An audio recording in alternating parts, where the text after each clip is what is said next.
Everyone, তোমরা তো আগের পার্টে দেখলাম আমি চলে গেছিলাম বোলপুর আমার মামা বাড়ি রামনবমী মেলা দেখার জন্য। সকালে ঘুম থেকে উঠতে আজকে একটু দেরি হয়ে গেছিল, আর দিদা দেখি ডাকাডাকি করছে প্রভাত ফেরি দেখার জন্য। দেন বেরিয়ে এসে দেখি পুচকু পুচকু মেয়েগুলো,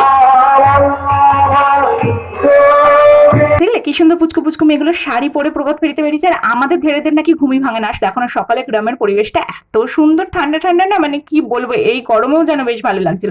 আর এদিকে বনুর আবদা, তাকে হেনা করে দিতে হবে, তাকে হেনা করা থেকে আমার হাত অরেঞ্জ হয়ে গেছে। আর এই যে সন্ধ্যেবেলাতে আমরা সবাই মিলে রেডি হচ্ছি মেলা যাবো বলে, আজকে দুপুরের পর না বেশ ঘুমিয়েছিলাম সবাই মিলে, কালকে যেহেতু অনেকটা রাতে ঘুমিয়েছিলাম। আর দেখো দেখো আজকে প্রচুর মেলার দোকান বসেছে, আর বেশ দোকানগুলো খুলেও গেছে। তবে সেসব বাদ দিয়ে আমরা উকি মারলাম ফুচকার দিকে। আর জানো গ্রামে এখনো 10 টাকার একটা ফুচকা দিচ্ছে, তাও আবার মেলাতে, আর নাকি এমনি সময় 10টা করে দেয়। আর এই পুচকিটা একের পর এক দোলনা চাপতেই আছে, আর ওকে দেখে আমার হিংসা হচ্ছে, কারণ আমি চাপতে পারছিলাম না। দেন শুধু কি ফুচকা খেলে হবে, চাউমিন চিকেন পকোড়া আর আইসক্রিম না খেলে তো মেলা দেখাটাই কমপ্লিট হয় না। দেন একটু মেলার দোকানগুলো ঘুরে দেখে আমি আর বোন একটু গাছের তলায় বসে দুজনে মিলে বেশ খানিকটা গল্প করছিলাম। চলো আজকের মতো